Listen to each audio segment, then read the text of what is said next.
Hello, everybody. Welcome to the Enough to Keep Going podcast. This is episode number 401 for August 24th, 2025. I'm kind of bummed that I missed last week's 400, but happens when you don't have power. It's going to be kind of hard. Tonight we have with us Mr. DBQ Hams. DB, how are you?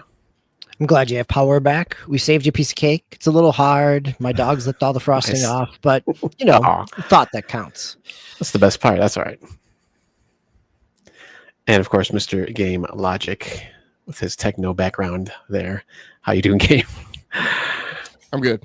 You can't see it because it's the green screen wallpaper or whatever has it like directly behind my head in my chair, but it's an Intel CPU on there. So I've been wearing the Ryzen suit for the last few episodes, so I switched it up tonight. Nice. Excellent. All right. So we got a good bit to talk about tonight. So let's get started with segment 1, main GX stories. We're going to start with you, Mr. Game Logic, with Madden 26. Tell us your experiences on this fine sports game.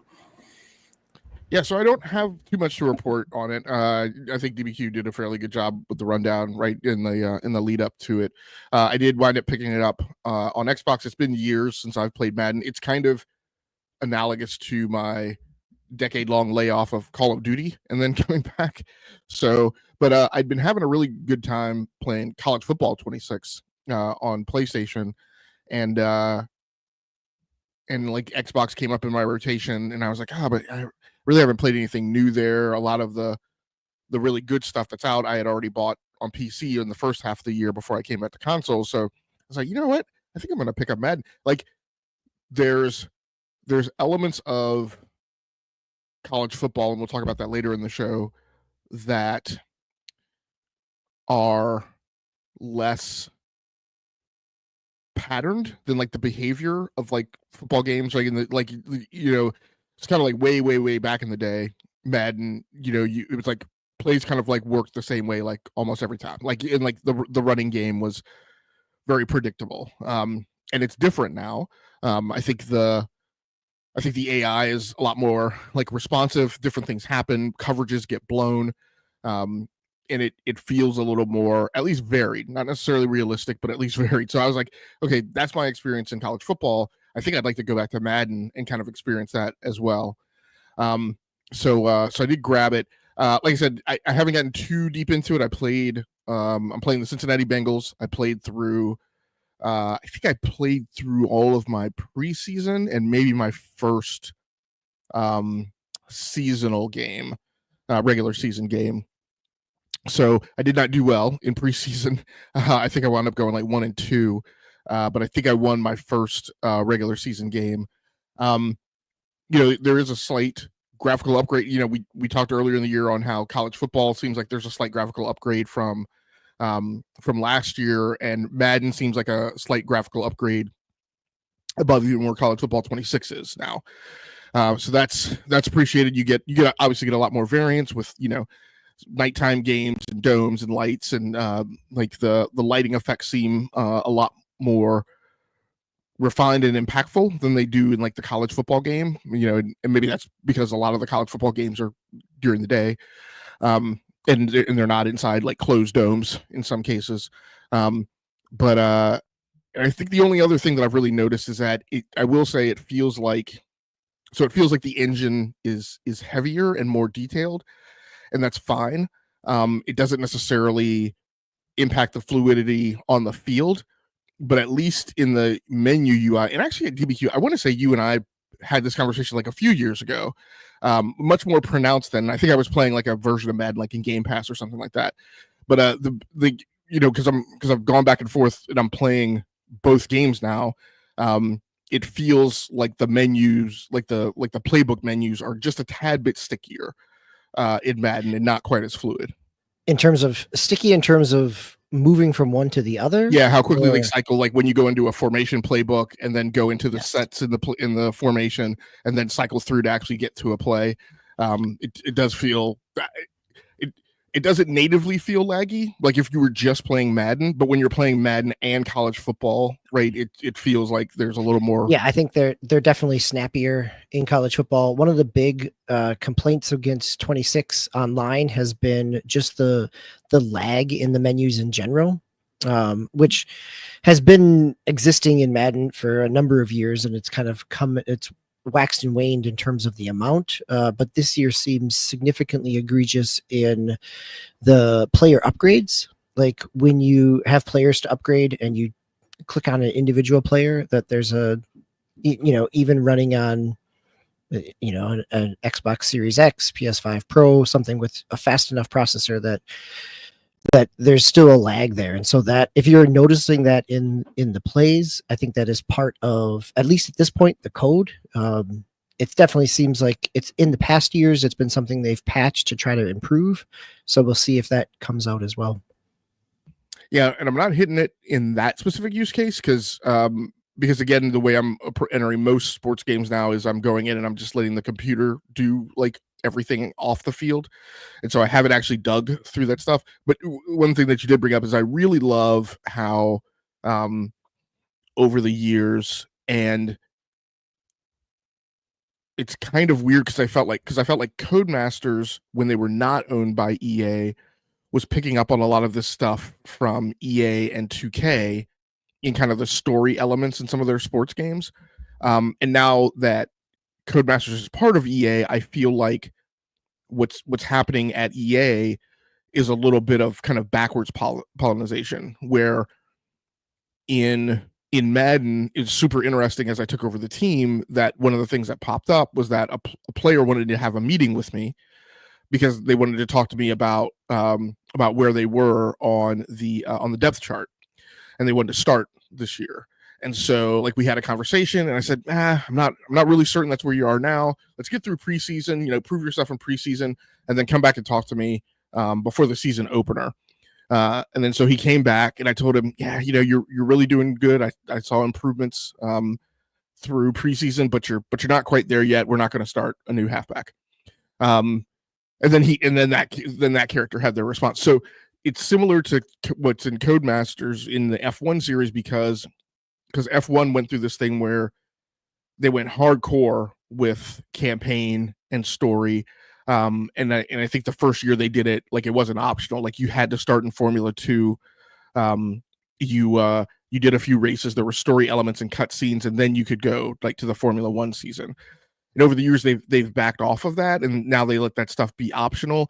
But now, like even in the regular campaign, there's just little tidbits. Like you can go to do the interviews, and you will get called in by different departments on your Formula 1 team to come in and intervene on a topic and render a decision.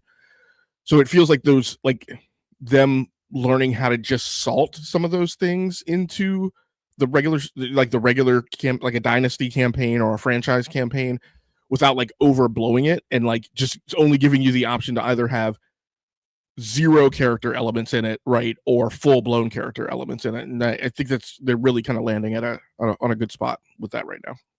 So I'm going to chuckle because that was there last year as well in terms of kind of those interactions and talking with players. But one of the things that they did improve for 26 is that the logic actually works. So one of the challenges in 25, like this happened to me in my franchise that I had, I was doing the Browns. Nick Chubb wanted to, really show up this season and set a goal for in the back and forth, right, in the cutscene, set a goal for 16 touchdowns over the course of the season, and he got injured in like the week 14, but he had 23 touchdowns, so he surpassed his goal. But when I got to the end of the season, his morale declined because he didn't meet his goal. Right. Like it was completely binary of it's either you hit it spot on or you don't. And this year they're like, they address that kind of logic in terms of those scenarios so that there is a little bit more play and realistic pieces there. So yeah, I mean, it's a nice way, and it doesn't go too heavy. They do kind of salt that around, as you said. Yeah. So, having a good time with it. It's pretty much all I got right now. Like I said, I only played like the first like 4 games of the season so far before I flipped over and started playing some other stuff. Nice. All right. I have probably, well, actually, I was probably thinking of picking it up on the Switch 2 eventually, so I could probably report on that. I know there's kind of mixed reviews on it, but I wanted to give it a try. I haven't tried to Madden out like consistently playing for a long time. Like last couple of years, I've kind of just hit it up on Game Pass when it came, once the Super Bowl hit that year's edition, but I want to kind of get into it, kind of just like I did with the show once that came to other systems. So, well, that was kind of the moral struggle, right? So Xbox came up in my rotation. I wanted to get something new, like looking over like most recent releases, right? Because Madden just came out on like 10 days ago or so. And so I was like, oh, man, I think I want to get Madden for the Xbox. But then I was like, but my plan had been to get it on the Switch 2 this year, because even if, like you said, it's not super performant, I just wanted to have it like in a version on the go. So I may still pick it up on Switch 2 later on a sale. Incidentally, when I picked that up, you mentioned that it's funny that you mentioned the show, because the show happened to be on sale, which I had wish listed. It was on sale for something like 60% off. So it was like $28. So I grabbed that as well. But yeah, there's something else coming to the Switch 2 that I really want to get, but I either already have it on a console or I'm thinking about getting it on an adult big boy console as well. Sports title, or I can't actually, honestly, I can't recall. Can't remember. Off the top of my head. Yeah. Nice. All right. Yeah. Just going on a little tangent here. I still been picking away at the show. I actually have 20. I think the show 22, I believe, that I got on the Switch a couple years ago. So I've been picking away at that. Finally got the AAA, which is nice. So hopefully I'll hit the big leagues soon here, which will be the first time I've hit the big leagues and kind of going through the story mode. Excuse me. But yeah, we'll see about that. All right. Up next, we got a game that both of us, Game Logic and myself, have been playing, Mortal Kombat 1. Game Logic, I'm going to start with you just because I'm going to see what modes you've been playing before I start on with mine. I don't know. You're playing it on the PS5 Pro. I've been playing on the Switch 2, so I've just been playing the original Switch version. And like I said, I think a few weeks ago, it looks decent. It's not, they haven't done any upgrades or anything, but just kind of the general upgrade that it gets from the Switch 2, performance. It does look pretty good. Still a little bit kind of washed out, like the colors and stuff. It's not like super colorful like some of the other games can be, but it's been going well. So what is your experience so far, and what modes have you been checking out, if more than one? Well, the first thing I would ask you is, are you playing handheld or TV? I played both. Probably mostly handheld, but I played a good bit when I first got it on my monitor here, on my station here. So it's like a 27-inch monitor, so fairly big. But in either situation, actually with the bigger monitor, it seemed a little bit more pixelated, more jaggy, like on the characters. Backgrounds usually seem fine, but like the characters are still kind of like pixelated and jaggy, or more jaggy, I should say, not pixelated. But yeah, so I'm you're playing on just like a monitor, or are you playing on TV? I'm playing on the PS5. I guess it's technically a monitor. Yeah, so it's a 43-inch Aorus, which is Gigabytes like brand, kind of like ROG is for Asus, but it's it's the TV. It's the thing I got near the beginning of this generation. So it's a big screen monitor because it's also hooked up to one of my gaming PCs, but it actually has HDMI 2.1 ports. So I have it only has 2, so I'm planning on getting another one. Unfortunately, they don't make. It seems like Asus and Aorus, and maybe there was one other vendor, did like these big 43-inch monitors with HDMI 2.1 ports at the beginning of the generation, but apparently I'm assuming they didn't sell well. So, it seems like nobody's really making them anymore. So the next best thing, if you need a PC monitor that also will handle your consoles, it seems like what people are making now is 32-inch PC monitor OLEDs. So not super crazy about going down to the smaller size, but it is an OLED. But then that also makes me not super crazy about paying a ridiculously high price for it because it's an OLED, but the market is what the market is and has on offer. So So I wound up playing this because I was going through the carousel and wanting to play something on PlayStation Plus Premium. Mortal Kombat is one of the new games that recently dropped in there. It's enjoyable. Of course, I played the previous version, and I've lost the plot on like all the goofy Mortal Kombat numbering. I don't know. I don't remember what the last version was called. I think I called it 10, but wasn't that the one that they just called Mortal Kombat? I think there was X. I think it was just X, but basically it was 10. It was X, yeah, but it was so 10. Yeah, it was 10. So I played through that campaign, and I got like the ending where Liu Kang goes off and becomes the god of fire and whatever, and the universe is rebooted. And so you come back to the beginning of this one. I have often kind of praised Mortal Kombat since the post Injustice reboot for actually putting together a pretty good story. That actually, like, as you're going through it, like you're like, it's like you're watching a movie. That's actually like a decently done movie. This one, the story structure is a little goofy. I'm like, Lou, you became the God of Fire. You rebooted the universe. Why would you remake the universe almost exactly the same as the last universe with Outworld and in this whole Mortal Kombat tournament? I'm like, I don't know that it makes sense, but fine, whatever. So of course, like what it has a lot of the same characters, but a lot of the characters are like in different places. So it's actually kind of analogous to if you watch the Star Trek reboot by gosh, what's that guy's name? Abrams. James by Abrams, which is called the Kelvin Star Trek universe. It's kind of like that, like it's the same characters, but they're in like different places in life, and like different things happen to them. So I guess this is why I'm seeing his face. I can't remember his name. Who's the new guy who's been cast as Johnny Cage? Not Keith Urban. Oh no, that's Carl Urban. Yeah. Carl Urban. I said Keith. I Yeah. was thinking of the country star. And so I guess that's why they cast him, because the Johnny Cage in Mortal Kombat 1 is like an older Johnny Cage, kind of like advanced in his career. And then like Raiden and Kung Lao are like young adults, but Raiden's not a god.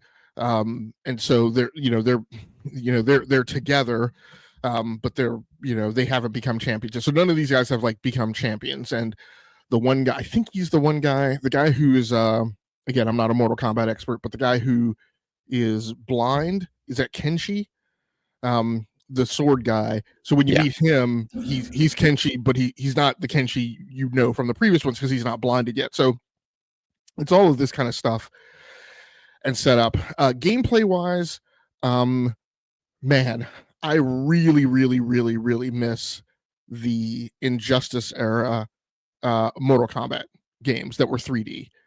I've always felt, and I've of course, I grew up as a Sega kid. One of my favorite fighting games was Virtua Fighter. And then I also came to really like Soul Calibur and even Dead or Alive. I prefer in Tekken. I just prefer games that are fighting games that are 3-dimensional. I'm not as much of a 2D flat screen person. I just don't enjoy those games as much. So this one feels a lot heavier weight. And I don't know if sluggish is the right term, but a lot of the combat moves, at least at this part of the beginning of the game, and maybe where I am in the story, the characters haven't learned. I mean, definitely Raiden doesn't have like his lightning powers and stuff yet.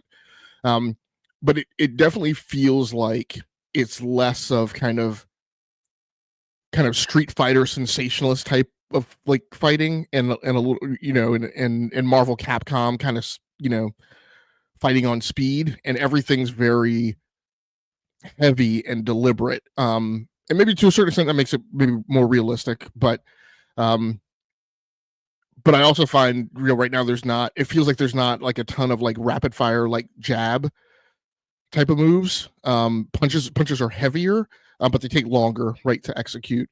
So at any rate, I mean, I'm having a pretty decent time with it. Maybe, and so good, for instance, I played a lot of Tekken 8, last year and a little bit this year. It doesn't feel like it's hitting right on all those notes. And Tekken 8 has significantly upped its cinematic game, right, in terms of cutscenes and stuff. A little more nonsensical, like to us, because it's rated in an Asian game. But yeah, I'm having a pretty good time with it. It doesn't, like I said, I don't feel like it's hitting me as well as like Mortal Kombat 10, and I think the 2 previous to that. But yeah, it's fine. Yeah, I'm glad. But before we get to the story part, but I'm glad you talked about how the story seems a little weird, just the pacing, just kind of how it is. But before I get to that, just graphically on the Switch 2, and I don't remember if I mentioned this when I was talking about it initially. When you go between the cutscenes and then go into, there's that kind of that transition where it's actually, you can tell it's a cutscene and then go into like the in-game engine. Like usually that's pretty seamless nowadays, but with on the Switch 2, it's like, whoa, it's kind of rough. Like you can tell the difference once they do that switch. And once again, like I said, they didn't do any patches, at least not yet. Maybe one day, maybe they'll do it, since it's fairly new title still. But I don't know if they will or not. But it is kind of jarring on the Switch 2 when that happens. So, but yeah, going to the story. So. Go ahead. Sorry. It's a new release on Switch 2, isn't it? Because it didn't come out on Switch. Came out on the Switch 1. Yeah, it came out on the original Switch. Yeah. But just like in the last year? Yeah. I think it released not too long after its initial release. It launched pretty much simultaneously. Oh, okay. But had some real performance issues. Yeah, I remember that. Yeah. Yep. Okay. Yeah. Yeah, going to the story. So I actually finished the story this past weekend, late last week too, and so it's in 2 parts, which that in alone is just kind of weird to me. Like, why? I mean, it's kind of all, it's telling the same overall story. Like, it's still the rebooted universe, and things happen in the second part, but it's like a different main villain that it switches over to on the second part. The first part, the story is actually pretty good still. I thought, there's some like some weird like just kind of pacing stuff that happens, and like you said, like it is slow at the beginning because a lot of people don't have their normal powers, and that does change overall going forward, which is nice. But then at the very end of that first part, there's like a really weird. So when you've played these stories, like it switches characters, depending on what the story beats are, as you're going through the story. Obviously, like you said, you start with Johnny Cage, you do him for a while, and then it switches to other people. It just kind of keeps switches. But it's within the overall story and who's in your party at the time. I guess if you want to say that, or who's on the screen at the time, it switches to that person. Sometimes good guys or villains. You'll play both sides. But the very end, they just let you choose, like, hey, just choose whoever you want.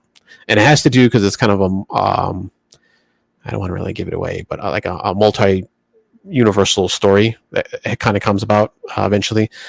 So, it's kind of a staple now that, of course, MCU does it and everybody has to do it now. Everything's going to be the multiverse. Yeah, everything's got to be the multiverse. Let's also not give Marvel credit for that. The multiverse, I'm pretty sure the first instantiation of the multiverse was in DC, but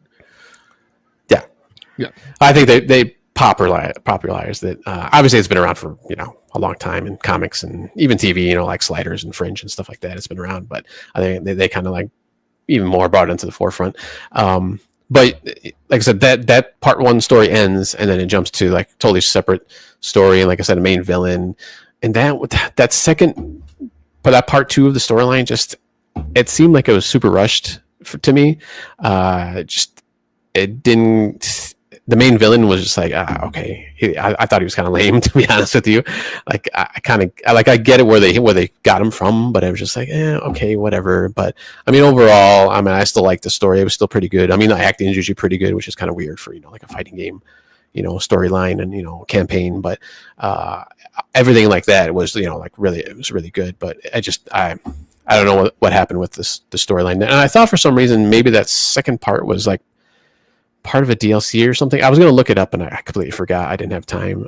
But I'll have to go back and look. But I thought there was something with that kind of second part that kind of pissed people off. But like I said, it was all right. It was decent. But overall, I mean, I still like the general, the fighting and stuff like that is fine. I'm going to jump into the other, what was it called? Conquest, I think, is the other mode, kind of single player mode, where you're kind of like on a game board and you're kind of like just moving from point to point, still just doing, fights, obviously. It's not like it's the old, what was the old, the kind of the single player games that they made? I think there was like Sub-Zero one, and I think there was one other one. I can't remember what they're called.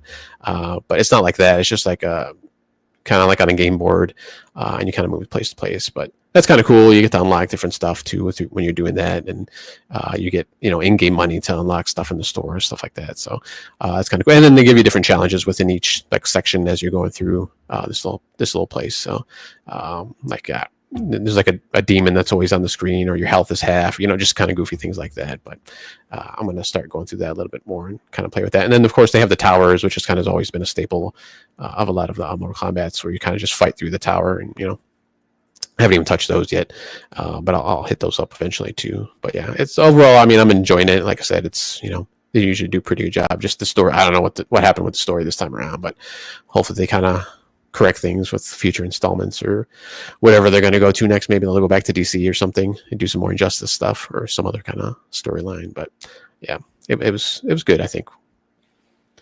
All right. Any other comments on that one? No. All right, DB, you got the next two. One Xbox, one PS5. Yeah, there were a couple games that came out this week that I was really excited about. One I'll talk about. One I haven't had much of a chance to get past as far as. So the two games that were on my radar for this week were Sword of the Sea by Giant Squid of Abzu, and The Pathless. It's the art director from Journey. Austin Wintry does the music. And then another one that I was really eager for after playing the demo this summer was Herdling. I talked about the demo in terms of you're kind of herding around kind of buffalo-like creatures, solving puzzles, moving through the landscape. That I haven't played any further than I did in the demo. But then this week, I knew this game was coming out of early access, but I didn't know it was coming to Game Pass, and that is Evil Empire's Rogue Prince of Persia, which came out. It launched in 1.0 this week on Steam. It's been in early access for over a year. This is from Evil Empire, which is kind of a spin-off team from Motion Twin, the developers of Dead Cells. So the original developers on Dead Cells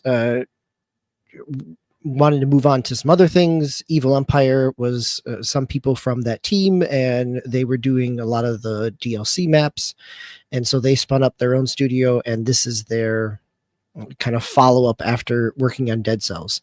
You can definitely feel the roguelike fluidity here in terms of that kind of Dead Cells side scroller combat, but because it's Prince of Persia, you get a little more parkour aspect in it as well, that you are swinging off poles. You can do a little bit of a wall climb to kind of scamper up something. You've got a couple different movesets that are above and beyond just kind of the Castlevania like Dead Cells, and it's very fluid. It's a roguelike, right? So you're going to die, you're going to respawn, you're collecting some orbs that can unlock things. If you get enough of them, those carry over with you. It's very much in that same genre and style. It's got some of the same tells in terms of like a little light going off or kind of electric waves coming off of somebody just before they're going to attack. If they're for certain attacks, you've got some enemies that can't be damaged with just a light attack. You need a heavy attack. You've got a backflip, and so you've got a range weapon with a bow. You've got a series of melee weapons. Again, really fluid. It is, I think this is partly, I say this kind of measured because one of the things that I found as I was playing is I kept thinking about the Lost Crown and how Prince of Persia: The Lost Crown, right? Like how tight and fluid that movement was, but also how things felt kind of, I don't know. In some ways, there's the series of progression in a Metroidvania is definitely different than in a roguelike, right? Like, you're working towards something. Most of the time in a roguelike, I feel like I'm working toward the next time I'm dying. And so that is part of the challenge, right? Like, the moment to moment gameplay is really good, but if you know that roguelikes are up your alley, this is pretty solid, and the movement of it has a lot of fluidity, which you don't always see either. And so, but at the same time, I don't think it knocks off Lost Crown as kind of the premier Prince of Persia in this case, but it's because it's a roguelike. I know I'm going to come back to it. I know I'm going to chip away at it. I also know that I'm probably never going to ever finish it, but I'm enjoying the combat and the movement enough that I want to keep playing a little bit more.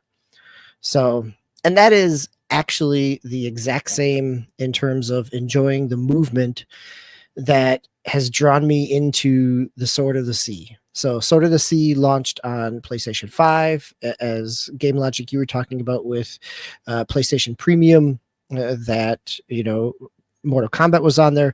Sword of the Sea was a day one release on that as well. I thought we were going to talk about this because it showed up that you also own this, but maybe it just shows up that not necessarily that you downloaded it, but that you just have access to it. I own it. I bought it. I downloaded it. I have not had a chance to start it yet. I've heard that it's only supposed to be about 7 hours. So, yeah, I can see where you could mainline it probably in even less than that.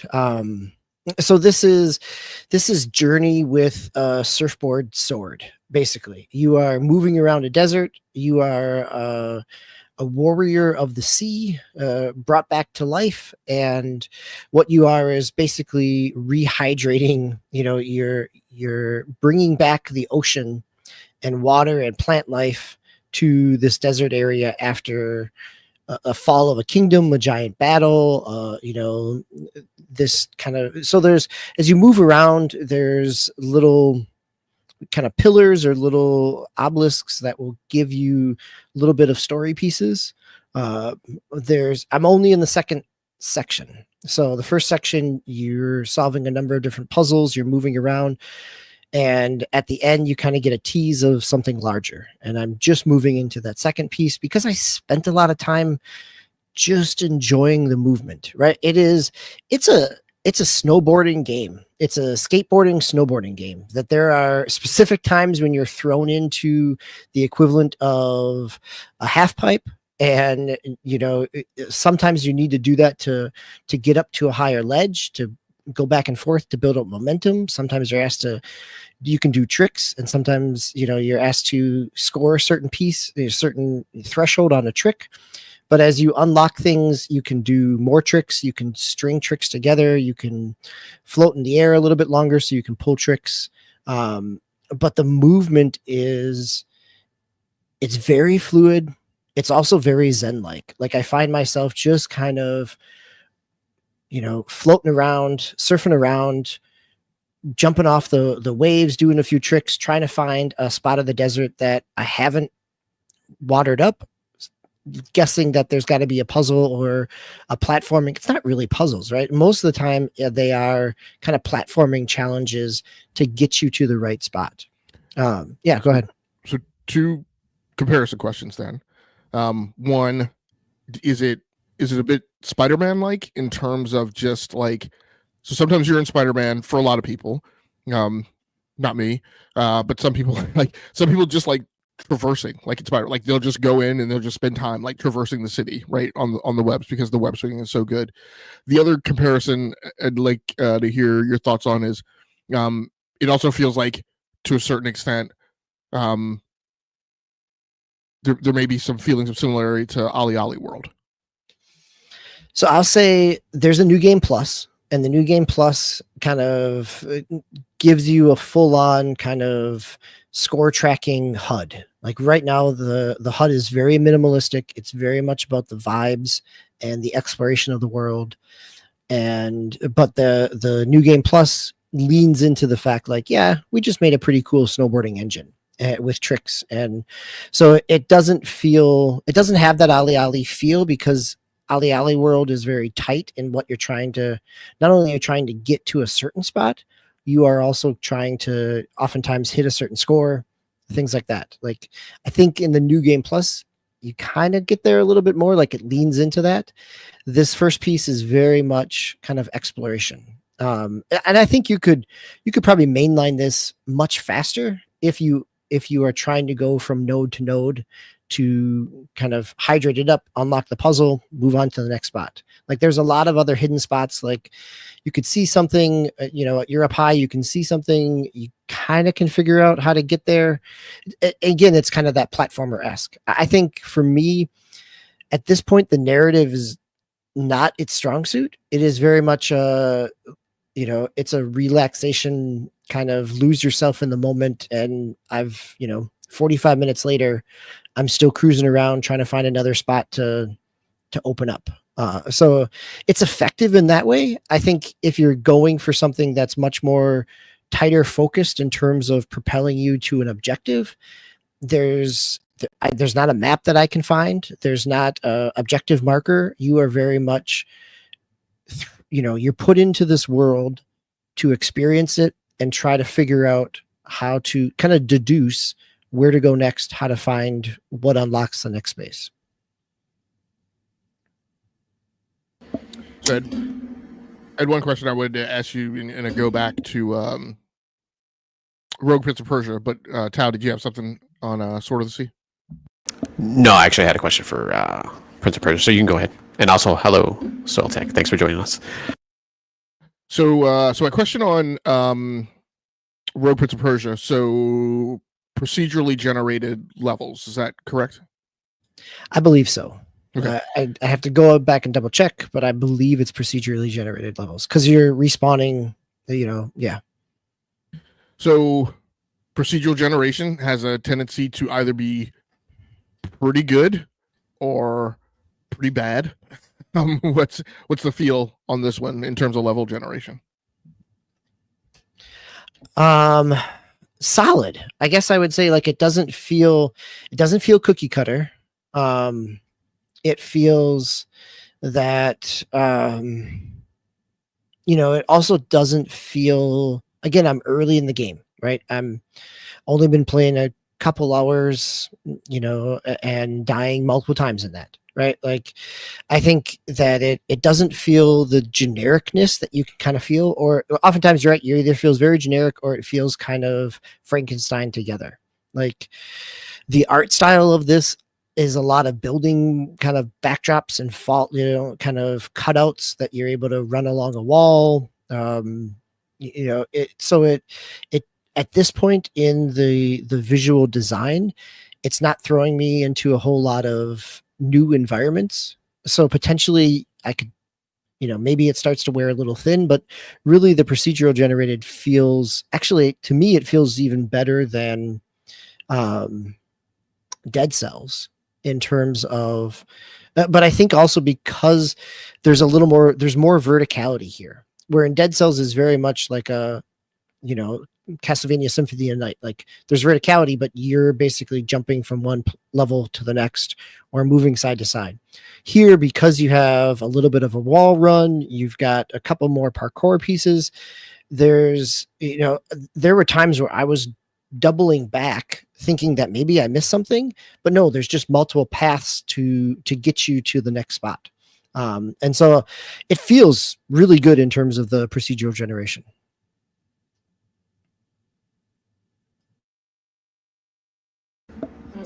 All right, and then as far as like the art style for Rogue Prince of Persia, the Lost Crown, that was more like 3D, like rendered graphics, right? This is more of like cartoony, it's almost comic book style, really kind of graphics. Yeah, this is more of a cel shaded kind of flat 2D. Technically, Lost Crown was a 2D Metroidvania, but done with what felt like kind of polygons, that it was more of a 3D model. I just thought it was interesting. Is that game logic? You am I correct in your assessment there? Or? I don't remember the exact description. What I want to say was whatever it was, there was a difference in terms of the rendering that was done with the backgrounds versus the foreground, right? When I say it was like 2D art background, I mean, I think we've had like different Metroidvanias that have mixed, like it's been like there's been like pixel art like on one plane, but like another one has been like sprites. So like I don't remember the exact thing, but yes, it was different between what you were seeing in the level, like going along in the background, and the art versus the character actions and animations that were happening in the foreground. Nice. All right. Any other questions or comments on either of these two games? No? All right. Let's jump into segment 2 of our main news headlines. And hello, Nate. Thanks for joining us. I'm going to start us off. Actually, I got the first 2 stories, but I'll start us off with the Battlefield 6 beta.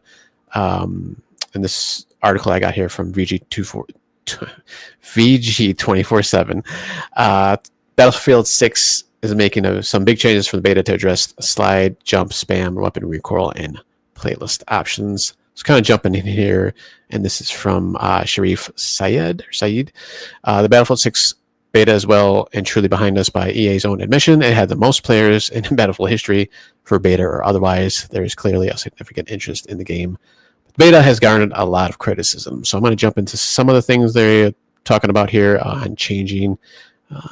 Starting off with the weapons, the developer said the recoil is getting the pass to make a tap firing, burst firing more rewarding. The full game will also better represent the range characteristics for each weapon, which likely refers to how SMGs were unreasonably more accurate at range compared to ARs. And I didn't really play the SMGs too much, and unfortunately, last weekend with the second beta, I only got to play I think the one night, that Friday night, but I played the SMGs a little bit. They didn't seem that bad, but maybe I just like I said, I hadn't used them all that much. So and then of course the ever annoying M87A1 shotgun, which touched upon at the post at launch. Getting a kill will require more pellets, thank goodness, because you're pretty much one shot with that gun. Although I did notice, because I did try it out at one point, I think it comes with maybe the recon build. I think you can only use, well, I guess you can use it on anything, but I think like there's kind of like default guns for each class,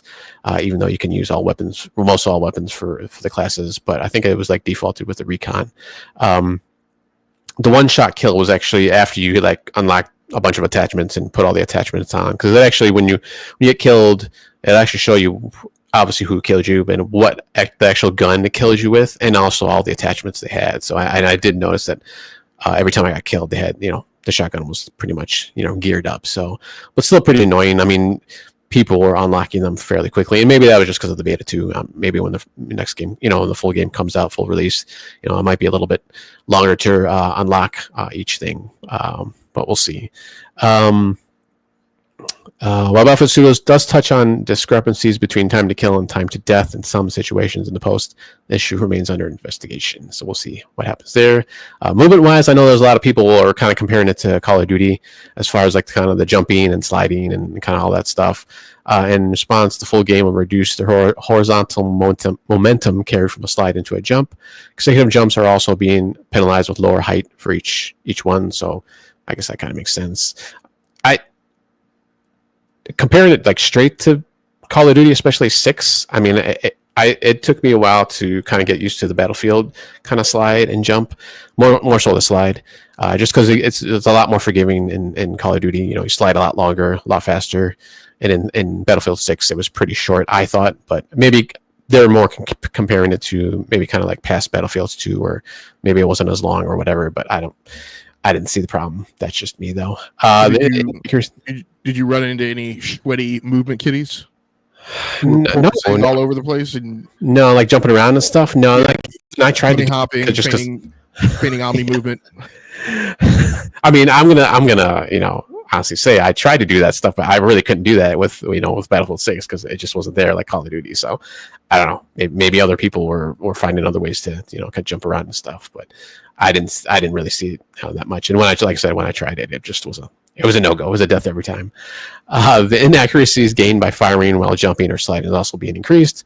And then finally, parachutes now have a lower initial acceleration, which I don't even remember using the parachutes all that often because there wasn't a lot of kind of verticality, excuse me, in most of the maps there.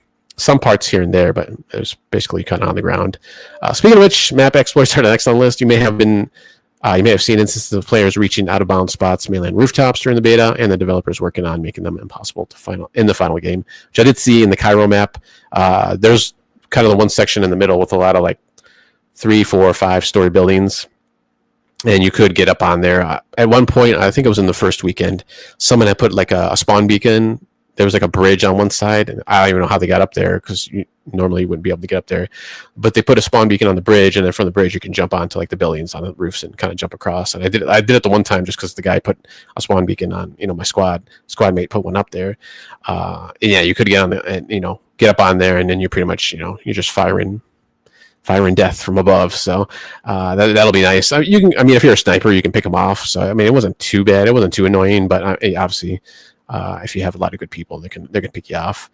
And then other complaints, just generally on the maps being too small. The blog post stresses that there are going to be more variety at launch, but also confirmed that the upcoming Battlefield Labs, which I think is like their test servers, will feature Merrick Valley and Operation Firestorm, 2 larger maps that will be available at launch.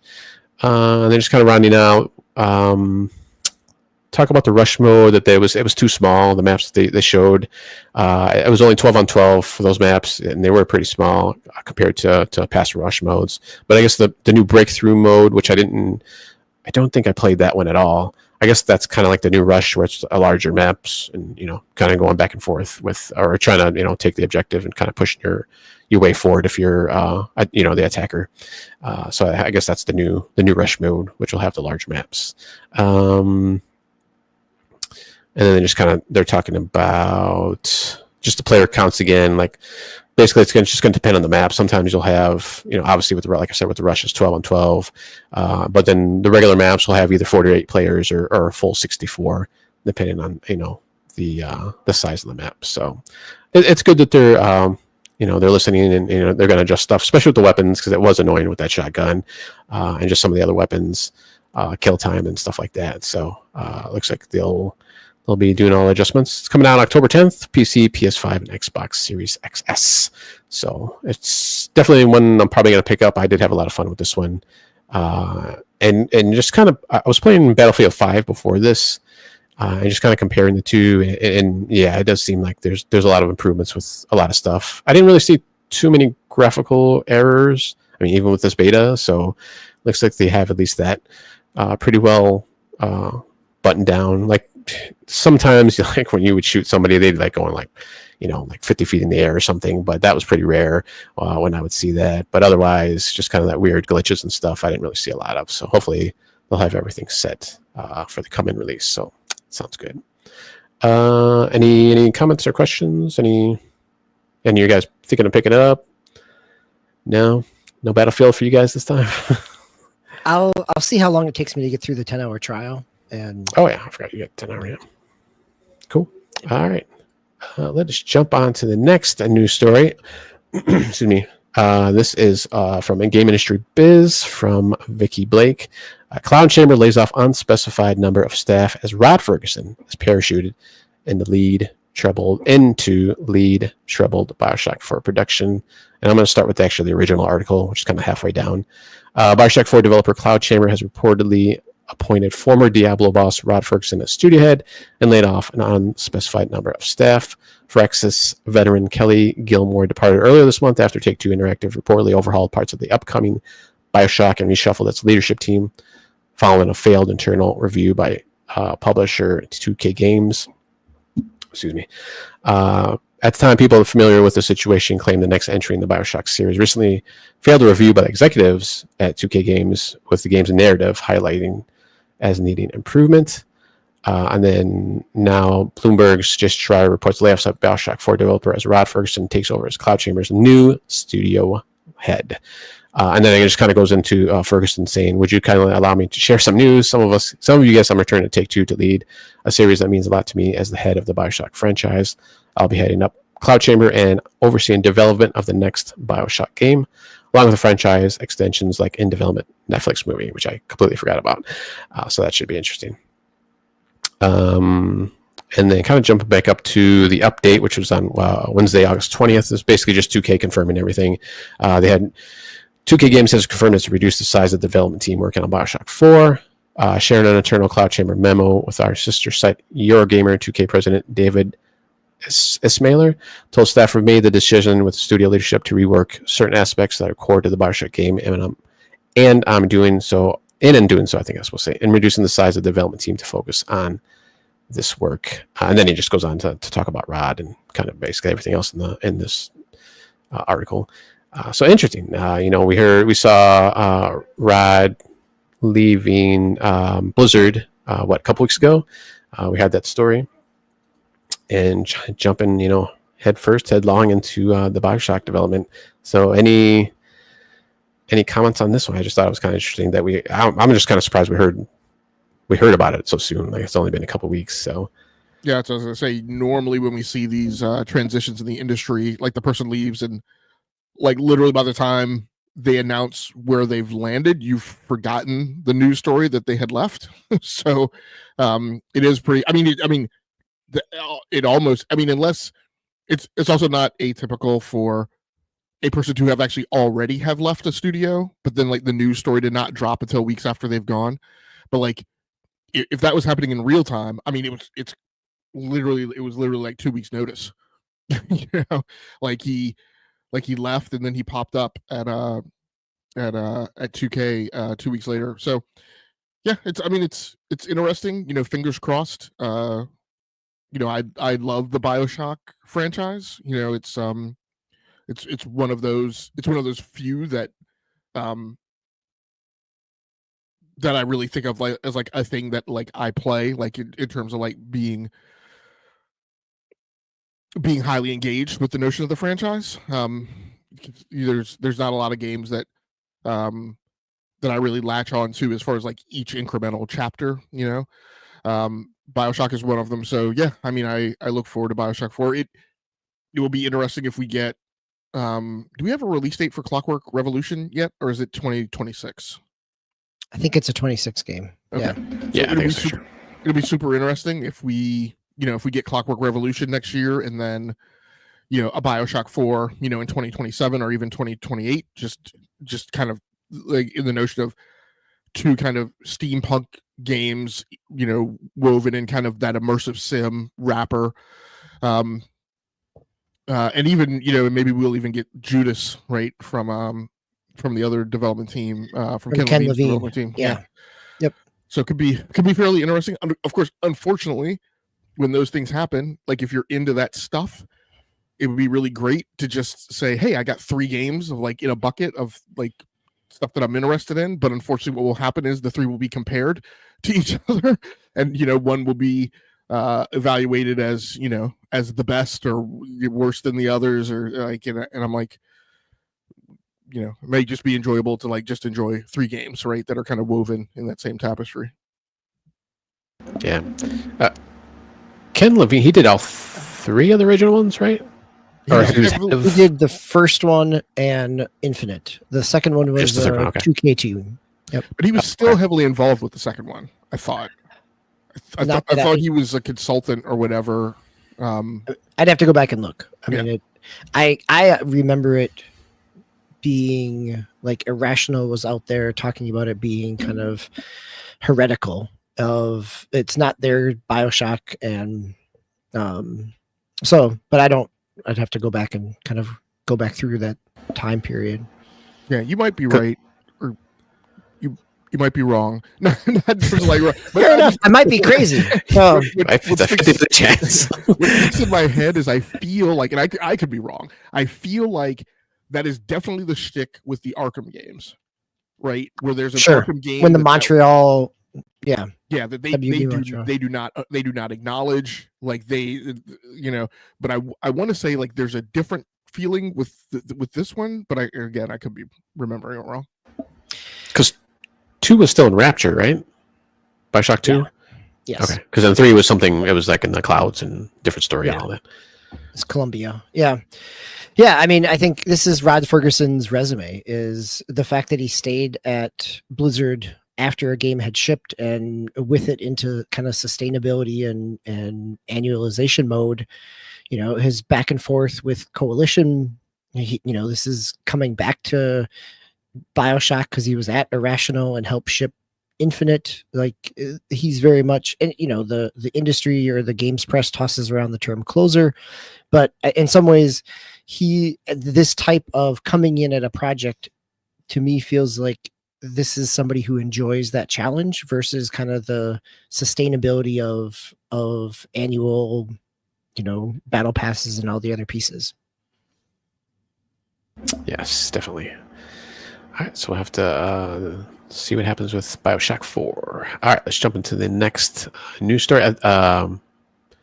I'll take this. BBQ, I think you had put this Talking about annual events, we've got Gamescom that came this week. There was a pre-show that had a number of announcements and trailers, and then Jeff Keighley's 2-hour opening night live, and then a whole bunch of on-the-floor reports, and some of the things that were shown on the floor haven't gotten significant reports out yet. Like Metroid Prime 4 was on the floor, or at least not on the floor. It was shown behind closed doors, but you really got to kind of dig around for people that have captured it off their camera and posted it up to YouTube, if it's still even there. And that game has been ESRB rated. Yes. Which you can see on the Nintendo side as well. So I think, rather than like we do during during June and the pseudo E3 aspects is of running down the number of games that were shown, because many of the games that were shown were kind of expanded trailers or additional sequences of things that were announced previously, just to kind of throw it out there to see if there are things that struck a chord with you all. I've got a couple highlights that I want to hit. They led off the opening night live show with Black Ops 7 and really leaned into the campaign aspect of it, the 4-player co-op developed with Raven and Treyarch. And I think one of the things, the 4-player co-op aspect of a campaign is, to me, who enjoys PvE and Destiny and Borderlands, that sounds like that could be really enjoyable. And one of the things they talked about, which feels like they're trying to take a bite out of that, the Borderlands aspect, is that there is an end game to the campaign, which counts towards your battle pass and your season passes, which is a new feature, right? Like, you played the campaign, you were done. Sometimes it would unlock some things. Sometimes it was released even before the multiplayer. But the things that were designed to keep players engaged were the multiplayer and zombies. And now it feels like they're adding a fourth pillar here, obviously with Warzone in there too, but adding a fourth pillar to capture some of the PvE aspect in a different way with the end game of the campaign. So that was one of the other one from opening night live that kind of stood out to me as we're talking about Arkham and Rocksteady is the Lego Batman, because in some ways it showed some Arkham combat. It had a lot of kind of both kind of visual cues of the Arkham games in terms of the kind of the Batman ping, in terms of the sonic radar that he sends out, jumping down from gargoyles or high above to stomp on an enemy, and kind of the rhythmic flow to the combat as he was back, jumping between enemies and combos, felt very Arkham-esque, where a lot of the cutscenes kind of allude to a number of both comic and movie vignettes and scenarios. So that kind of stood out to me. That's coming in 2026. A couple of the other games that stood out to me were shown at the pre-show. What is it? The He-Man game, the Dungeons, the Dragon Pearl of Destruction, which is a side scroller, beat 'em up, belt scroller. It's by Bitmap Bureau, which is coming out with the new Terminator 2D game this fall. But they also did Final Vendetta which is a good kind of classic kind of final fight belt scroller beat 'em up. Another game that got some press was both for laughs and raised eyebrows was Atari's announcement of Bubsy 4. And to me, I'm actually really interested in this, not because it's Bubsy, but because the developer is Fabraz, who did Demon Turf. I did an interview with Fabraz a couple of years ago, the lead designer there, and a lot of kind of 3D platformer chops and appreciation in terms of the genre.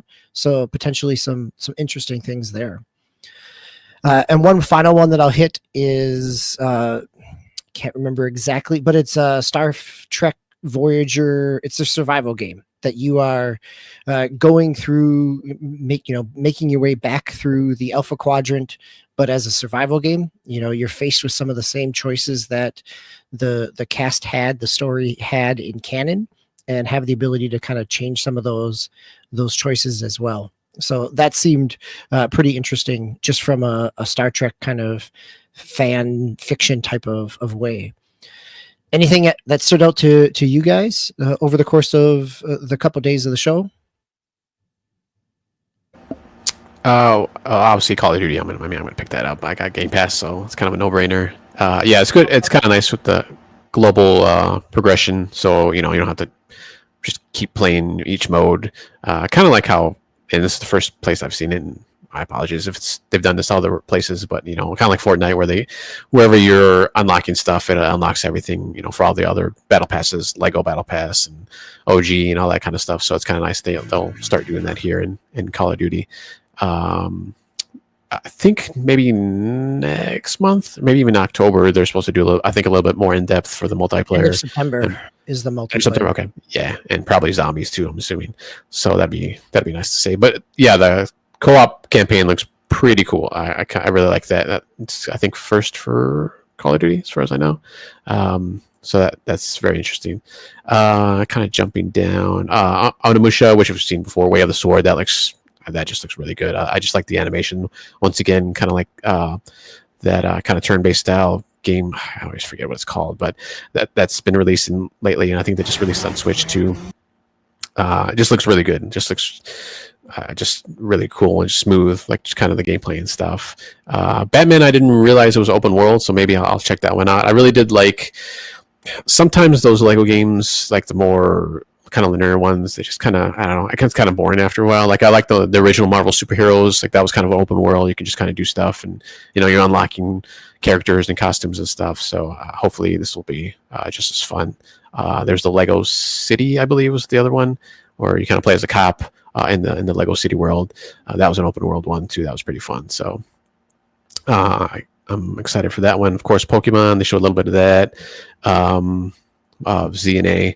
The Deadpool VR, that looks good and looks funny, so I'll probably picking up that one. That's just a single player game, but still, I haven't really been touching VR lately, so it'd be nice to have something to play. And then jumping down, there's one from I think it was a Chinese studio. Hold on, let me jump down. As you look for that, it's Star Trek Voyager Across the Unknown is the game. It's kind of near the bottom here. Sorry. So I think it was Winds of Change, I believe it was called. Yeah, Where Winds Meet, which is another open world kind of ARPG. So that looks pretty awesome too. Yeah. Other than that, there really wasn't a ton of other things that I saw that I haven't really, we haven't heard of before. That was kind of just like the newer stuff. Game Logic, I don't know if there was anything that caught your eye. Yeah, one thing I'll mention is so the Batman trailer was playing obviously as we were going through some of those stories, and I mean some of those shots and some of those scenes are literally like straight out of the Arkham games. Like you see them and I'm like, oh, I remember playing that right in an Arkham game.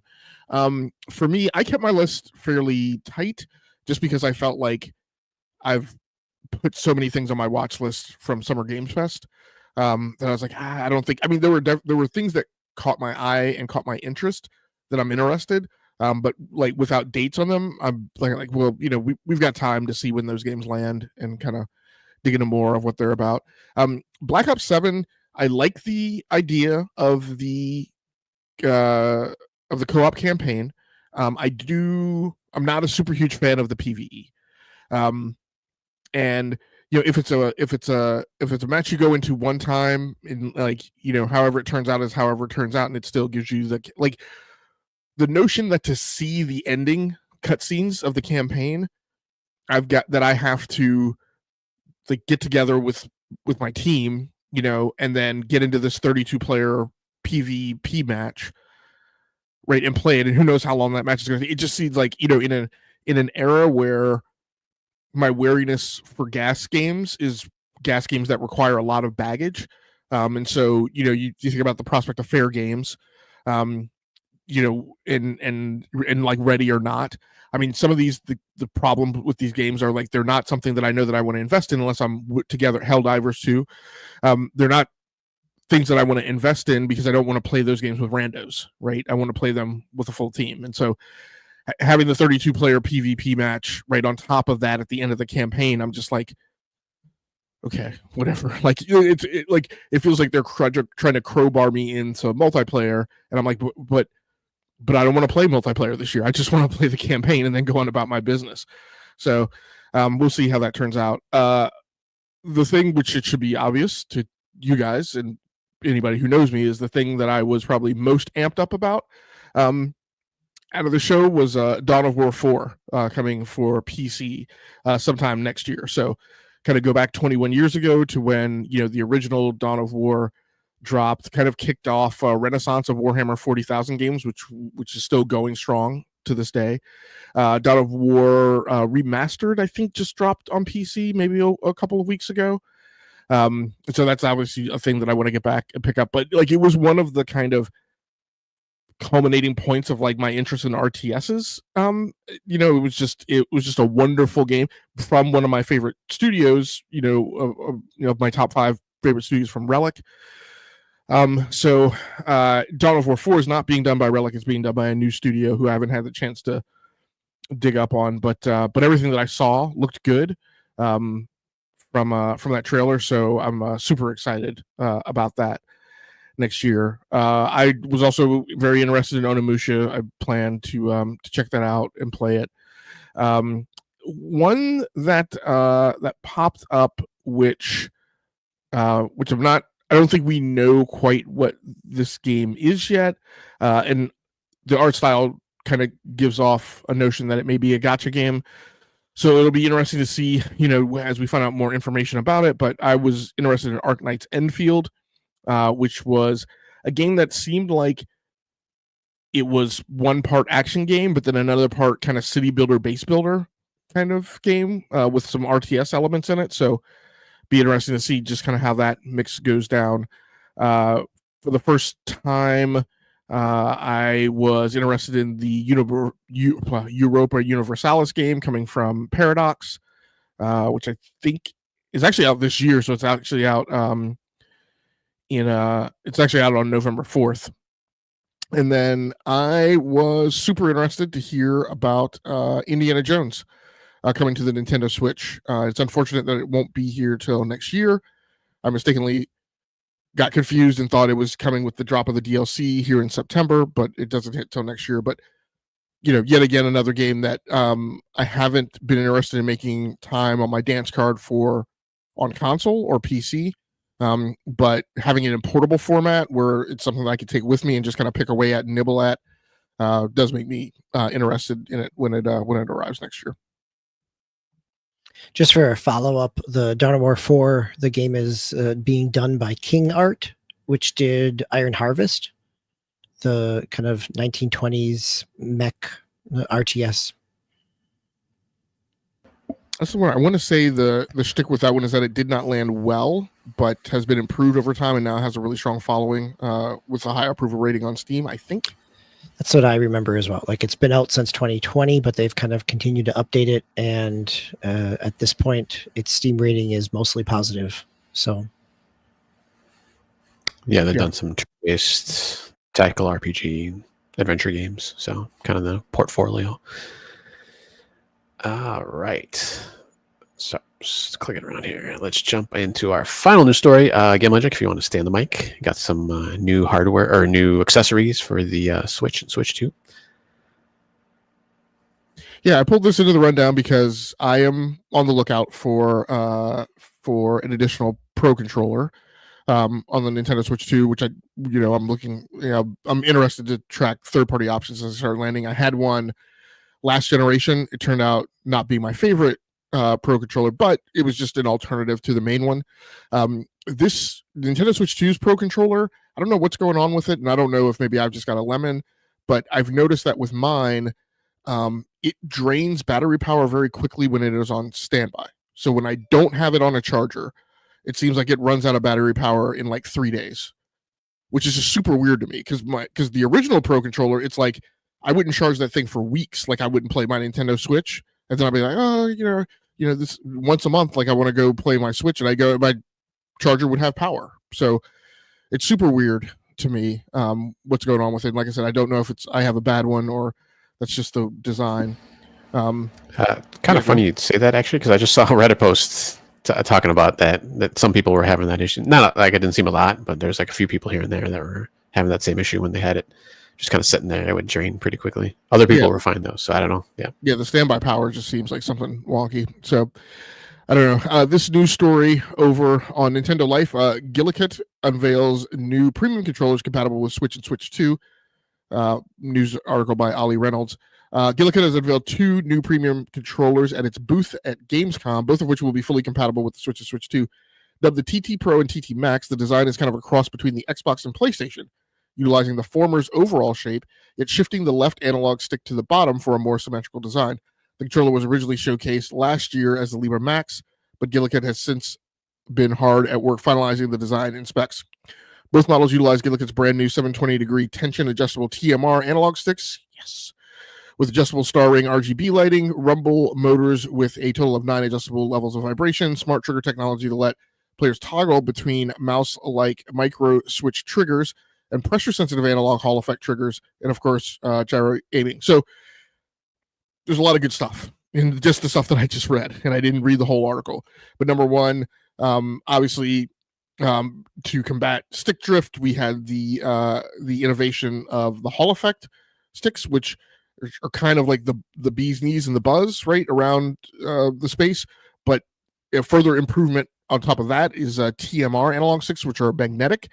I'm currently investing in this because what I'm doing for each of my PCs, where I normally use an Xbox controller, one thing that just happened to kind of coincide is I really just decided I really wanted to get rid of my Xbox controllers that have micro USB charging connectors, because that's just a pain in the butt to constantly like go hunting for one of those things. And I'm just like, I'm getting to the point now where almost everything is USB-C, so I just want to go to USB-C. So I am replacing any of them that I use with PCs with the 8BitDo Ultimate Wireless Controller 2, which also has TMR sticks, as well as back buttons and some other stuff. And also comes with a charging bay. So there's, some additional niceties to it. So here again, we have TMR analog sticks. One of the big knocks also on the Nintendo Switch 2 Pro controller is that it does not have analog triggers. These do. So they would be an improvement, which would be super helpful in playing any racing games that come along for the Switch 2, which obviously I'm a big racing game fan. I love playing racing games on my Switch. Hoping to enjoy the same thing on the Switch 2. But it was very aggravating to play something like what is the Codemaster series? I can see the cover album art in my head now, but I'm forgetting it. Can't remember. I'll look it up here in a little bit. But it's very aggravating to have that game and have like triggers that weren't like analog triggers, right, for a pretty serious racing game. So it looks like this addresses a lot of those. I think you will have looks like the stick positions are adjustable. Can you change them with the gamepad? I thought I read something in here that said that one of the sticks was moved. But I think you'll have a choice between the Xbox arrangement and the PlayStation arrangement. I may have read that. I may have not read that or be misremembering what I read. But at any rate, it's nice. It obviously has the back switches, just like the Elite controller for Xbox. So I think this will be a nice improvement and give you some additional options, as well as having a higher reliability components. And it's only $50, which is the pricing is actually pretty cheap. I was kind of surprised. Yeah, 50 for the Pro and 70 for the Max, and they both look like they have the back paddles. So, just kind of interesting. I was trying to read to see if you can configure the sticks different, because I was like, oh, these look pretty nice, until I saw that the sticks were parallel with each other. I was like, I can't do that. It cramps. It makes my hand all crampy and sore when I do those parallel sticks, like the PlayStation or what was the other one? Stadia had that too. After a while, it just kind of, my hands got all sore and cramped. So, but yeah, otherwise they look really solid. DB, did you get the Pro controller, or did you pass on that one? Yeah, I got the Pro controller. You got the Pro. I haven't. Okay. I guess I honestly haven't used the Pro controller enough because I've mainly been playing in handheld to know. I'd have to go up and actually check its charge right now to see. So, yeah, it looks like what I read was that when they originally showed these things, I think like last year, it had the offset joysticks, but then they moved it before the final design back to like the PlayStation parallel sticks. So, yeah, I agree with you, Tal. Not preferred. I always believe that the offset joysticks are the part of me would say the superior design. I'll at least say my preferred design. But I have come to like accept the side by side stick design. I'm not as much of a curmudgeon about it as I used to be. Yeah, well, I mean, before I got my PC too, I was doing mostly controllers, so that was my preferred too, or just my favorite. Yeah, but I mean, they're solid at least. I know some of the third party ones I got for the original Switch they're kind of okay, a little bit too light for my taste. Like I need that heft to it. These ones look like they might be that way possibly, but like I said, unfortunately, they got the parallel sticks. All right, let's jump into our final segment 3. And just real quick, Nate had some comments. Feels like there's so many new controllers out there these days. Yeah, and the price is really good. I will go first. So I did back into my original Switch catalog. Just trying to do that every once in a while. I played a couple of games here. First one up is Bayonetta, the original one. Started off, I think I played a good amount of it, like 3-4 hours on the original Switch, and then I just kind of fell off of it just because other games got in the way. So I'm trying it on my Switch too. Once again, plays great. The look it looks kind of grainy to me almost when I've been playing it. I don't know, it's kind of weird, and maybe it's just because obviously it's an older title. But man, that game was kind of kicking my butt. I was kind of stuck on a part, and I'm thinking maybe that's why I stopped originally, just because I didn't know where to go, what to do. I actually had to look up what to do on this one part I was on. I basically there's this bridge that kind of like appears when you do a certain action, but you had to do like something before that so you can cross it, because otherwise the bridge just kind of disappears and you have to go through this whole thing again.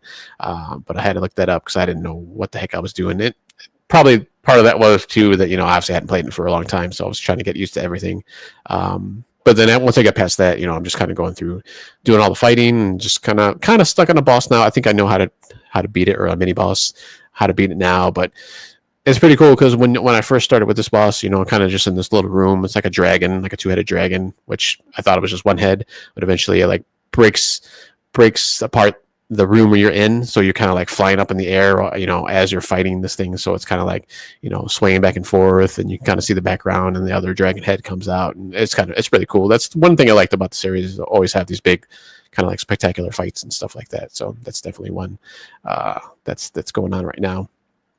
So having a good time with it. I think I do have the other one, the other two, so 2 and 3, which is 3 I believe was the exclusive that came out for the Switch, the original Switch. Yeah, I know 3's frame rate is unlocked, so it's like from the things I've seen online, it runs at 60 frames plus on Switch 2. Nice. Yeah, so I definitely want to jump into those two eventually. So I want to finish the first one first, just because that's how I am, especially since I started the story. Not that I really know even what's going on with this. It's, man, you talk about the story on this one. We were talking about stories before, but this total wackadoo is to take a term from Game Logic as far as story. Like, I have no idea what's going on right now. So obviously there's like angels and witches and demons and stuff like that, but it's really weird. But having a good time, it's kind of Devil May Cry-ish, kind of gameplay, those type of, third person shooting melee kind of gameplay. So it's fun. Game Logic, you got a couple here on your PS5 and Nintendo Switch. 2. And the term is wackadoodle. Wackadoodle. Sorry, but I'll say wackadoo for me. So yeah. And welcome to Infinite Umber, who stopped by the chat. Thanks so much. We appreciate you. Yeah, I talked about it a little bit in the show, or at least alluded to it. I'm having a really good time playing College Football 26 on the PS5. It's kind of in that era of, back in, what do I want to say, like the PS2 Xbox era, and maybe the 360 PS3 era of, like, when we had like the NCAA games and then like the pro version games, like you'd kind of always feel obligated to play like the pro version, but then like you would have to often admit that like you would have more fun with like the NCAA version of the game. That's kind of where I am now. As we mentioned, as I talked about last time, the story so far is that after being the head coach at Liberty University, I did well and got an offer to become the head coach at Missouri or Mizzou. So took that job, which is an SEC school. I've been continuing to tweak the sliders and still working through that. I have, unfortunately, in some cases, arguably, done too well. So I'm trying to tweak the sliders to make them more difficult, but trying to find that right balance so it doesn't tip the scale. And so I wound up blowing out like Illinois. I had an actually really tight game with it wasn't the Florida Gators. It may have been so Texas. I wound up beating like 14-3. And I was like, okay, that's a reasonable. That was an upset, right? But like the span of the score was like reasonable for me to feel realistic. And then like I said, I blew out Illinois and shouldn't have, and I blew out Kansas, the Jayhawks, and so those two games shouldn't have been blowouts. So I tried to tweak the sliders a little bit more.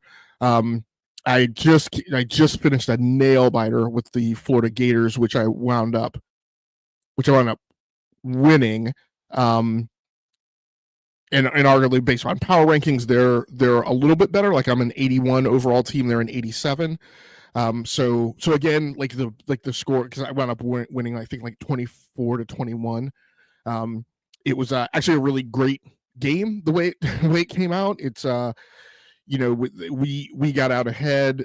They wound up tying us by running the no huddle, and then scoring at the end, and then I wound up blocking, and then I think they would have won at the end of the game, but I blocked their field goal, so that's what sent us into overtime. And then I was on offense first in the first overtime.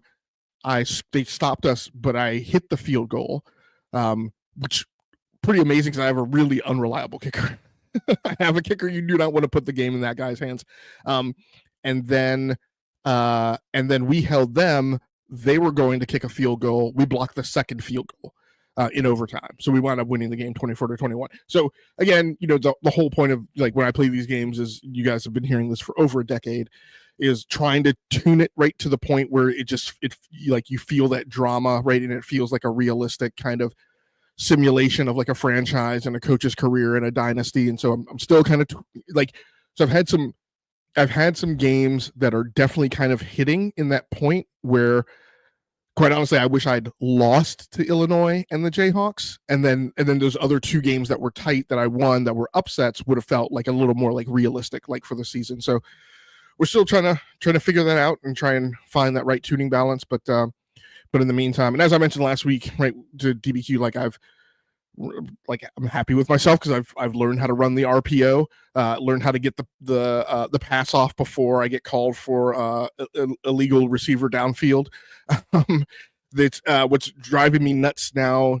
I think I've just figured out. So in the Wildcat, which I have in my offensive setup for this team, because I'm playing Mizzou, but I'm actually using Illinois' playbook, and so I have the Wildcat formation, and so figuring those three, fortunately it's only 3 plays, but figuring out those 3 plays, because the way those 3 plays present on the screen is not always how they run. Like the jet pass, which is really just a wide receiver reverse, runs the way you think it would.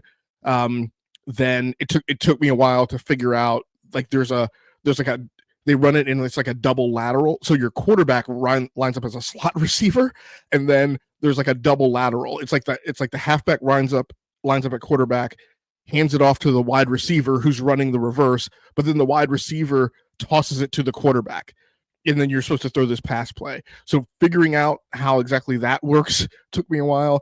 But then there's a third one, and I thought I had it, but then there's a third one that I didn't realize, that where the halfback keeps the ball and throws it. So and I haven't learned how to run that play just yet. I've just gotten to a point where I learned to recognize like which play that is in the playbook and be like, okay, like understand like how this is going down.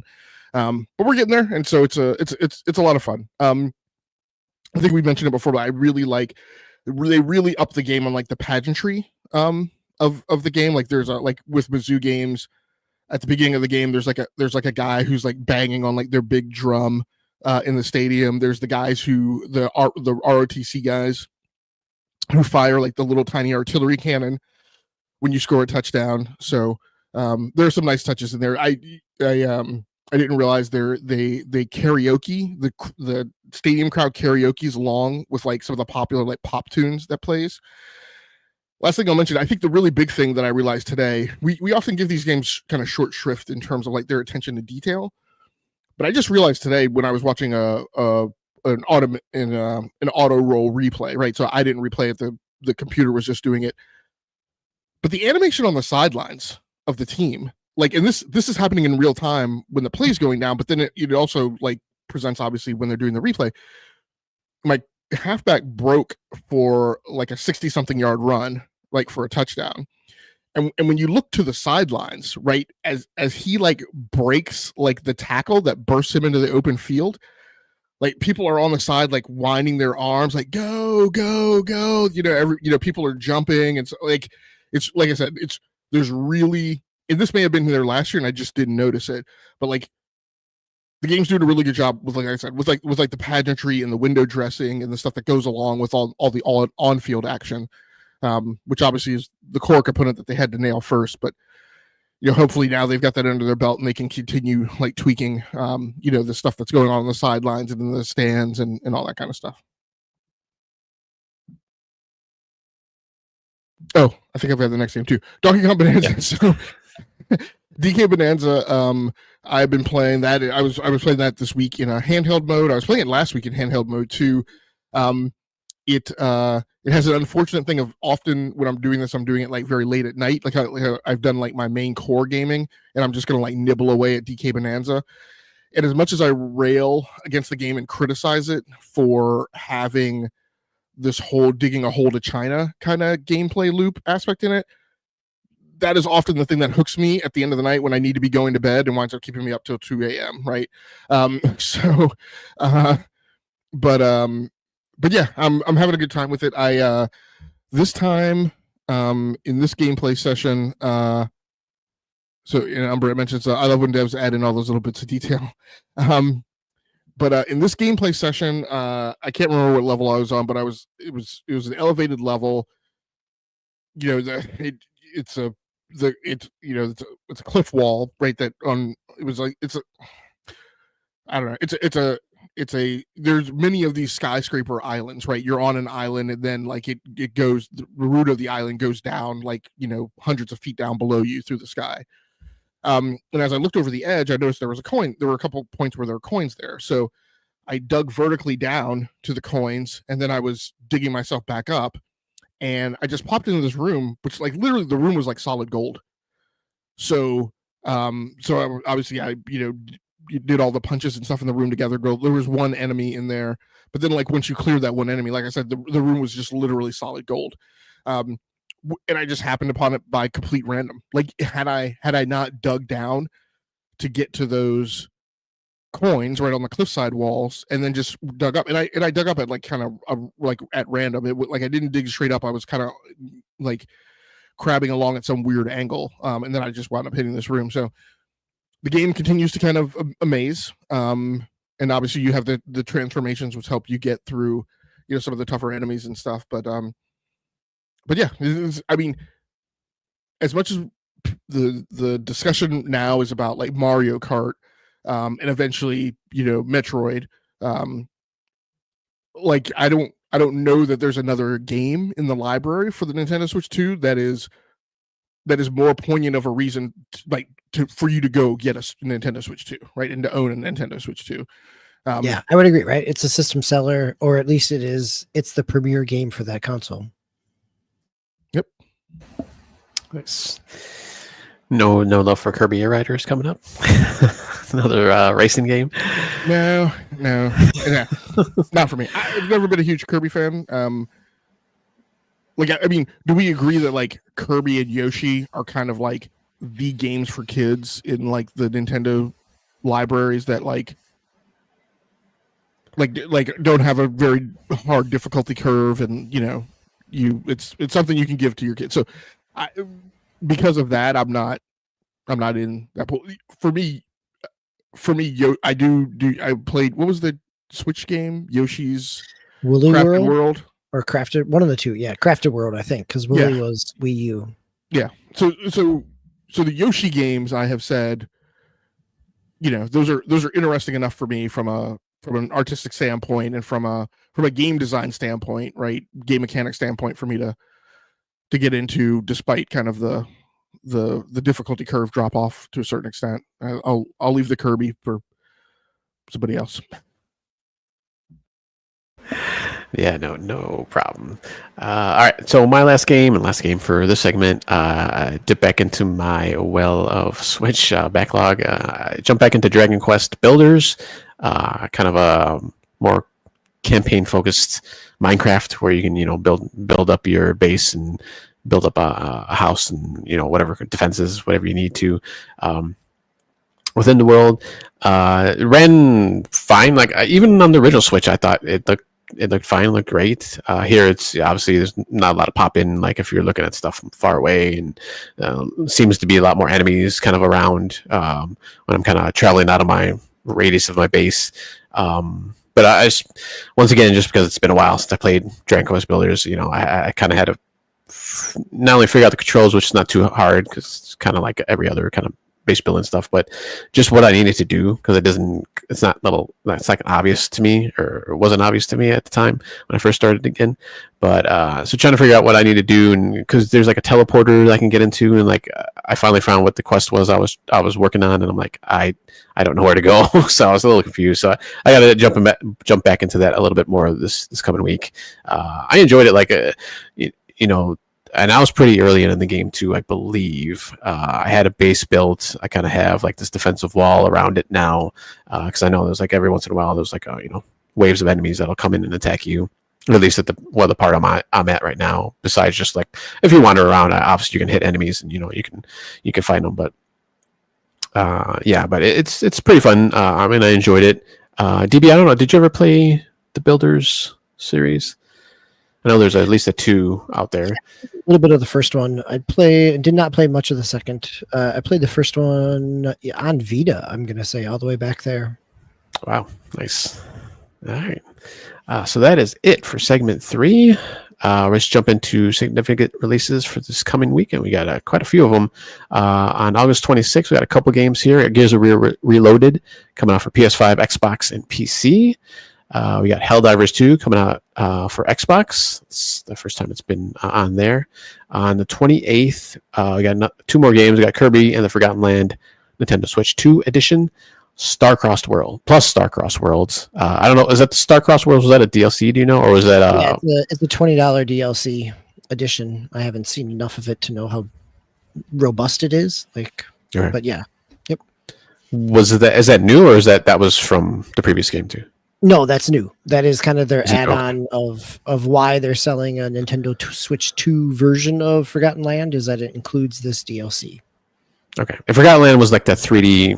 I don't think it was open world, but it was more like kind of it's more of a 3D platformer. Yeah.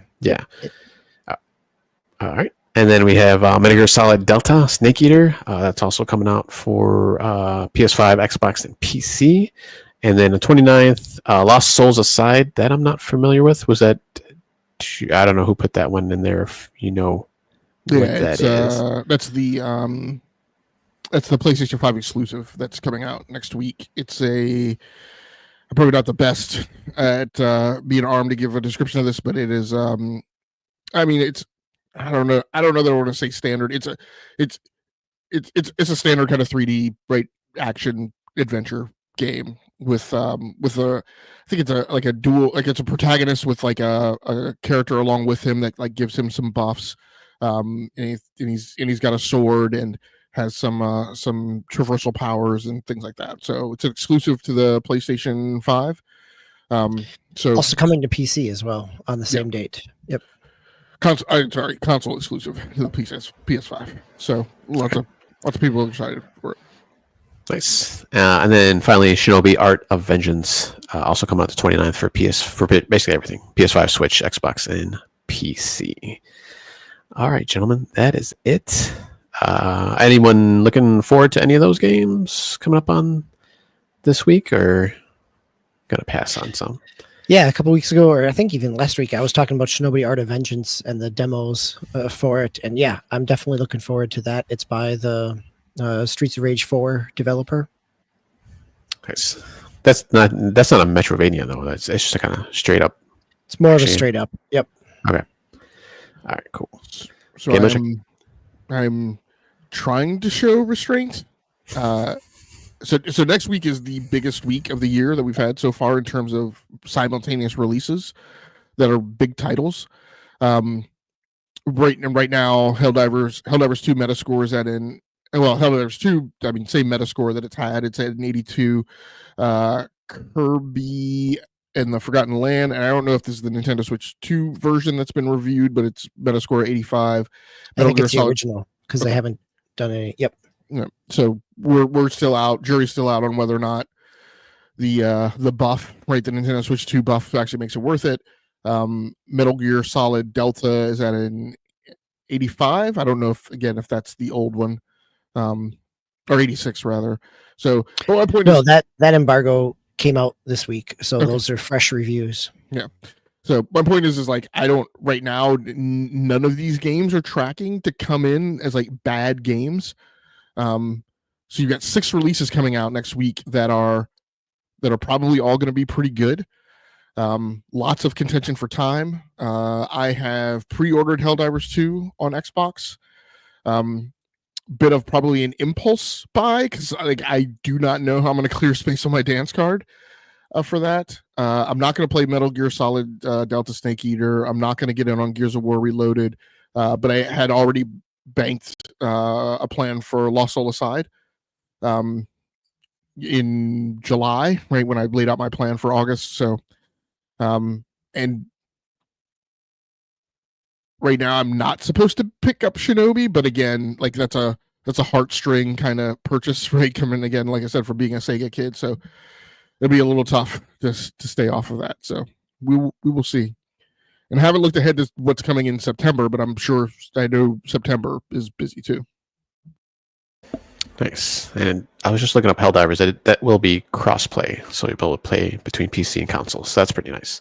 Because I got that on Steam, actually. So maybe that's something we can jump into at some point. Do you have Helldivers too? No? Okay. No, but if I had a squad, then maybe. Yeah. So that'll be the rough thing, right? So I've partially put my neck in the sweater on that one, and I know that it's a game that has a lot of baggage with it, right? Because you need a crew. Not a knock on Xbox, but just the information about the game. Like it does not enable keyboard or mouse controls on console, so you'll have to play on console. You'll be playing with a controller, and it, like I said, it is crossplay. So fortunately, it's not PvP; it's PvE. Yeah. So you won't be at like a disadvantage. So. Well, there's friendly fire though, so you gotta be careful with that. So, and I don't think you can turn it off. So you gotta be very careful. Would help me out on that. No. All right, so that is it for us tonight. Nate has next week is insane. It's just Super Robot Wars Y for me, and then Hell is Us and Borderlands 4. I'm being super conservative. Yeah, there's gonna be a lot of stuff coming out in the next few months. So. If you gotta pick and choose sometimes, so you can't buy them all, unfortunately. But gentlemen, thanks for joining me. Any last comments or anything tonight? Yeah, buying them all is not the problem. It's every time to play them all. It's always what it is. Yeah, there might be some rainy day purchases and some immediate backlog purchases. Yeah, the sales hit. Come the end of the year, so you'll start to stock up again. Thank you, gentlemen. Thank you, everybody, for stopping by. Innate, Infinite Umbra, and Soil Tech, and anybody else who might have stopped by but not commented. You can always comment, please. We like having the comments. Sometimes that helps us out actually on those kind of shorter news cycles or gameplays from the previous week. We can kind of bounce off you guys too. Thank you very much. Thank you, Game Jack. Thank you, DBQ Hams. Please, everybody, enjoy yourselves this coming week. Be safe, and we'll see you next time.